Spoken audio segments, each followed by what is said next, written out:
Forwardistic. Hey, Jay here. Do you ever see an elderly person who surprises you with their figure? You will see some wrinkly, old, grey-haired great grandpa, but when you talk to him, you realise he's as sharp as a blade, fluid, full of energy, especially for their age. I know a man like that.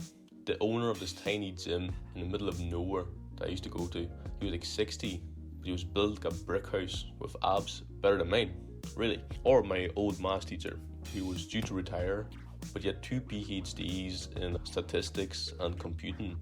He was one of the sharpest men I ever met. He was really enthusiastic about his craft, despite of having to deal with really dumb, stupid students like me all day. Likewise, I'm sure you have seen old men who are decayed, rotten.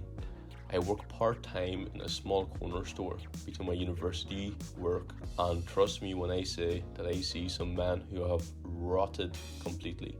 Alcoholic gamblers smoking 20 a day types.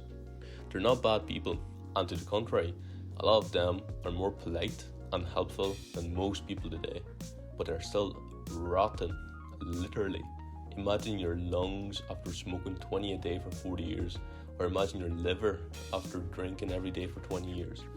I don't know about you, but I do not wish to end up like that. I want to be the vigorous, respected grandpa who will kick your ass in chess, not the perma-drunk loser grandpa who smells like a pub ashtray. In this video, I will discuss my strategies for ensuring that I age like a fine wine, not like milk, and hopefully motivate you to think about your choices in relation to how they will shape you in your own future. Firstly, and most importantly, there is the literal physical decay that I just described. It's ought to be prevented, and luckily this rot is simple to prevent as its causes are well known.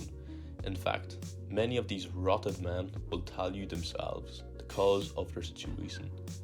Cigarettes and drink. Simple really. Now, I love smoking and I love drinking, but anyone with half a brain knows that they will ruin your body like nothing else. I am not telling you something you don't know, but this must be mentioned. Don't ignore simple advice. Every cigarette I smoke and every 4-pack I drink plants a seed that will grow slowly and only show its nature when I am old and weak and vulnerable. Thus, I will limit my smoking and drinking to social situations and to a low quantity too. Just personal advice. When you're out to drinking, you don't have to impress anyone. Drink enough to have fun. Take it easy. Don't pretend you're some mighty drinker as if that was even a good thing. Just drink till you're having a good fun time and keep it at that level. Don't go too extreme. You'll never regret that. You will never regret not being drunk enough. Another factor to consider when taking care of your physical future is exercise. Nothing pisses me off more than when someone says, I don't exercise because I don't want to be a dumb meathead. Strength and fitness are virtuous. You can't inherit fitness. You can't steal a six-pack. You don't become athletic by accident. Thus, when you see someone who's really strong or really athletic, it warrants your respect immediately, for you know that they worked for thousands of hours to achieve that. Remember, strength is virtuous, weakness is despicable. Now into the specifics. I heard great advice from a YouTuber called Alexander Grease. He said that a man should have 2 forms of exercise. One that will make him stronger and more aesthetic, and one that will give him grace of movement. This sounds a bit weird, but think of the awkward, nerdy kid in the movies or in your school. Think of the way they walk weird and stiff, and whenever that nerdy kid does anything, and any minor physical task like lifting a pencil from the ground, he looks awkward, like an imposter. Makes you feel uneasy just thinking about that, doesn't it? You want to have grace of movement so you avoid that awkwardness. Now, gaining muscle and become more aesthetic is pretty obvious. Everyone knows what to do. Get a gym membership. Find a free beginner program on YouTube. Train 5 times a week. Find diet advice and you're on your way to becoming bigger and stronger. Simple. For the grace of movement, you should do something that trains your movement. For example, yoga, stretching, skateboarding, dancing, martial arts, and so on.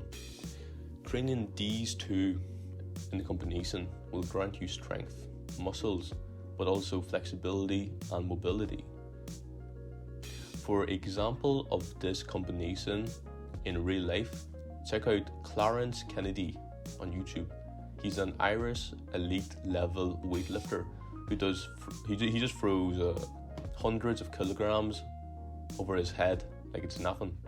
And in his spare time, he's a trickster, which is like gymnastics, so like backflips, spinning kicks, and so on. He's a perfect example of someone who's excellently physically developed in most areas. My personal approach to achieving this level of fitness is following a power building program that combines powerlifting and bodybuilding, as well as training martial arts. The power building is developing my strength and aesthetics, while the martial arts are training my flexibility, mobility, cohesive movement, and skill. Being able to kick people's ass is also a bonus. For those who are curious, I'm in an MMA club, so I take part in Brazilian Jiu-Jitsu, Judo, Muay Thai classes. I believe that I'm covering my fitness department adequately, and I am fostering a good environment for my future. The next area that I want to discuss that stems of fitness is health. They don't confuse health for fitness. You can be very healthy while being weak and scrawny. For my fitness, I make sure to stretch well, do cardio, walk every day, stay active, eat reasonably healthy, sleep 6 to 8 hours every day. I won't dwell on health too much because it's one of those things everyone knows what's good for their health. The hard part is actually doing it. Next come finances. Now, from my experience, hedonistic people who don't exercise because they don't want to be a meathead are the same who are broke even to the peer pressure of owning the newest iPhone, or always going out to eat, or always drinking almost every fucking day. Basically, waste your money chasing short-term pleasures. Now, an occasional splurge to buy yourself something nice after you achieve a goal as a reward can be good for motivation. But trust me when I say, chasing short-term pleasures and wasting your money on them will rot your body and future as much as smoking 20 a day will. In terms of finances, there's a goal every man must achieve. Must. It is achieving financial freedom.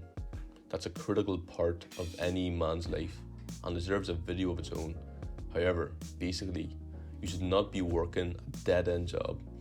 You can be financially free while being a plumber or a garbage man. You can be rich with any job if you have the right attitude.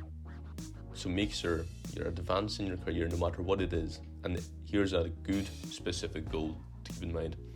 Try to save at least 5k into a retirement or long-term investing portfolio. If you invest 5k a year into a good portfolio, you'll be a millionaire in like 30 years. It's a compound interest. Do the maths. Go to an online calculator. All you gotta do is be patient, and you'll be the old man who can afford to do anything he wants, buy what he wants, travel where he wants, and not the old broke fool who's asking people for cigs on the street. Finally, try to own a reasonably modest property. A good career, solid investments, and your own house will mean by the time you're 40, you are free from the shackles of monetary slavery. You can tell your boss to fuck off when you want, because if he fires you, you and your family are still secure because you're financially free. Remember, strength is virtuous. Freedom is virtuous. You don't stress about your job because you're financially free. Now, with strong health, strong fitness, and being financially free, those will be the foundations that the older version of yourself will be built upon starting today. With these 3 foundational focuses, you are guaranteeing that you will age like a fine wine. You can spend some time each week adding flavour to your life. Enjoy music, literature, art, chess, conversations, classic movies, romance, and friendship. These will ensure that you are fulfilled and live a tastefully rich life. One major thing that I left out is love and family. Simply because those things are infinitely complex and unpredictable. Leave a door open inside yourself to them, but never sacrifice your foundations for a woman. Listen to a divorce lawyer's opinion on marriage if you want more information. I hope we all can grow stronger together and age like a fine wine. I wish you all the best of luck. Peace.